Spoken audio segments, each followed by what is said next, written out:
ఎలాంటి తీర్మానం చేశారనే దాన్ని ఒకసారి ఆయన ఏమన్నారో చూద్దాం, చూసినాక చర్చలోకి వెళ్దాం. రేవంత్ రెడ్డి చంద్రశేఖరరావు ఇంటి ముందల, హరీష్ రావు ఇంటి ముందల, తారక రామారావు ఇంటి ముందల మేలుకొలుపు డప్పు కొట్టండి, మేలుకొలుపు డప్పు కొట్టండి.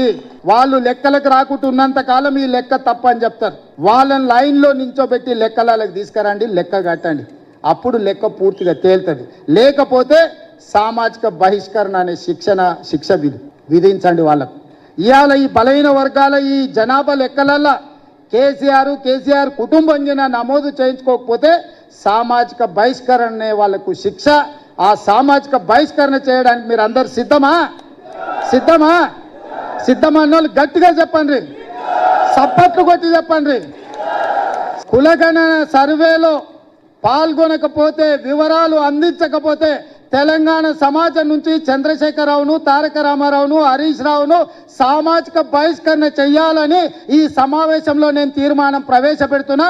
మీరు పెద్ద ఎత్తున సప్పట్లు కొట్టి ఆమోదించండి. మీడియా మిత్రులకు, ముఖ్యంగా టీ న్యూస్ వాళ్ళకు, గుమస్తా తెలంగాణకి ఇదంతా రికార్డ్ చేసుకొని పోయి చంద్రశేఖరరావుకు చూపించాల్సిందని కోరుకుంటూ సెలవు తీసుకుంటున్నా. రైట్. బాలరాజ్ యాదవ్ గారు, రేవంత్ రెడ్డి గారు చేసిన ఆరోపణలు కానీ ఆయన చేసిన తీర్మానం మీద మీ రియాక్షన్? వికే గారు, మీ చర్చ అర్థవంతంగా సాగుతుందనేది సమాజంలో ఉంటది.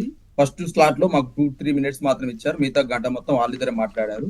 ఇప్పుడు 2-3 అంశాలు మీరు అడిగింది. మొదటి ప్రధానమంత్రి కాస్ట్ మీద మాట్లాడారు, తర్వాత తెలంగాణలో జరుగుతున్న కులగండ మీద మాట్లాడాలని చెప్పినారు బీఆర్ఎస్ పార్టీగా. మొదటి అంశం ఇంతకుముందు మాట్లాడేటప్పుడు బ్రేక్ వచ్చింది కాబట్టి ఆ అంశాన్ని కంటిన్యూషన్ చేస్తూ ఇలా రేవంత్ రెడ్డి గారు 31 సారి ఢిల్లీకి వెళ్ళారు. రీసెంట్ గా నిన్న కూడా 31సారి ఢిల్లీకి వెళ్ళినప్పుడు జార్ఖండ్ ఎమ్మెల్యేలతోటి, కాంగ్రెస్ ఎమ్మెల్యేలతోటి రాహుల్ గాంధీ గారు సమావేశమయ్యారు. తెలంగాణ నుంచి పోయినటువంటి ముఖ్యమంత్రి రేవంత్ రెడ్డి గారికి రాహుల్ గాంధీ అపాయింట్మెంట్ దొరకలేదని సోషల్ మీడియాలో, పేపర్లలో, పత్రికలు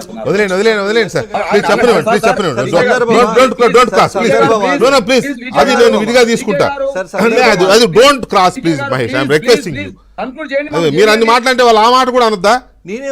కాదండి, మీరు ఇన్ని అలిగేషన్స్ చేసినప్పుడు మంత్రులను కలవకుండా ఫామ్ హౌస్ లో పడుకుంటాడు, ఆయన కూడా మాట్లాడితే ఎట్లా? మాట్లాడివ్వండి.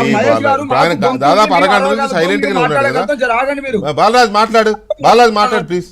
నేను ఆపుతున్నాను, చెప్తా ఉన్నాను. ఇవాళ ఒకవైపు అదానీ పేరుతోటి కాంగ్రెస్ పార్టీ ఎట్లయితే రాహుల్ గాంధీ ఇరుకులో పెట్టిండు, ఇవాళ మోడీ క్యాస్ట్ ని మళ్ళీ తీసుకొచ్చి కాంగ్రెస్ పార్టీని రాహుల్ గాంధీ ఇరుకులో పెట్టిండని చెప్పేసి భారత రాష్ట్ర సమితిగా మేము భావిస్తా ఉన్నాం.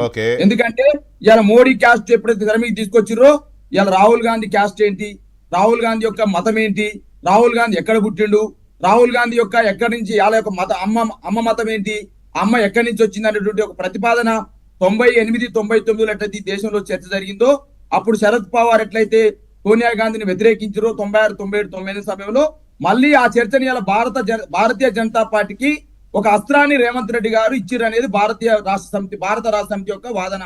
ఒక అంశం. ఇలా రేవంత్ రెడ్డి గారు ముఖ్యమంత్రిగా ఉన్నారండి. వికే గారు ముఖ్యమంత్రి ఉన్న వాళ్ళకు ఒక క్యాస్ట్ ని ఏ విధంగా చేరుస్తారు, చేర్పులు మార్పులు ఏ విధంగా చేస్తారు అనే అంశం తెలవకుండా ఉండడం అనేది నేను అనుకోవట్లేదు. ఏదో ఇవాళ సెన్సేషన్ న్యూస్ కోసం గతంలో కనుక పుష్ప సినిమా నేషనల్ వైడ్ అయింది కాబట్టి పుష్ప హీరోని అరెస్ట్ చేస్తే రేవంత్ రెడ్డి కూడా నేషనల్ వైడ్ అయితే అని చెప్పి, ఎందుకంటే ఈ మధ్య నేషనల్ రాజకీయాలు చేయాలనే తహతహ కనపడతా ఉంది. రేవంత్ రెడ్డి గారికి ఇష్టం. నేను మాట్లాడేది ఒకటే, వికే గారు మా వర్షం వినాలి. ఇలా మోదీ గారి క్యాస్ట్ ఎందుకు మాట్లాడుతున్నా, అది ఇరుకులో పడ్డట్టే వాళ్ళు కుర్తిలో పడ్డ ఎలకలాగా ఇవాళ కాంగ్రెస్ పార్టీ దేశవ్యాప్తంగా గిలగిల కొట్టుకోవాలి ఈ వ్యాఖ్యల వల్ల. కాబట్టి రాహుల్ గాంధీ ఇరుకులో పెడతానికి ఏమన్నా రేవంత్ రెడ్డి మాట్లాడినేమో మాకు అర్థం కావట్లేదు. అది ఫస్ట్ అంశం. రెండో అంశం నేను అడుగుతా ఉన్నాను. ఇవాళ పెద్ద ఎత్తున మేము సర్వే చేసినాం, సామాజిక బహిష్కరణ చేయాలట కేసీఆర్ గారిని, హరీష్ రావు గారిని, కేటీఆర్ గారిని మాట్లాడుతూ ఉన్నారు రేవంత్ రెడ్డి గారు. ఇవాళ 3.1 లక్షల కుటుంబాలు సర్వేలో పాల్గొనలేదు మీరే అంటున్నారు. 16 లక్షల కుటుంబాలు, 16 లక్షల జనాభా సర్వే చేయలేదని చెప్పేసి మీరే మాట్లాడుతున్నారు. 16 లక్షల జనాభాను కూడా మీరు సామాజిక బహిష్కరణ చేస్తారా? ఇలా నేను అడుగుతాను, మీరు పెట్టిన ఏదైతే సామాజిక కులగణ సర్వే అన్నారు కదా, ఈ కులగణ సర్వేలో ఆర్థిక స్థితిగతుల గురించి మాట్లాడినారు, సామాజిక స్థితిగతుల గురించి మాట్లాడినారు, విద్యా అవకాశాల గురించి మాట్లాడినారు, ఉపాధి అవకాశాల గురించి మాట్లాడినారు. ఓన్లీ కులాల లెక్కలు మాత్రమే బయటపెట్టి అసలు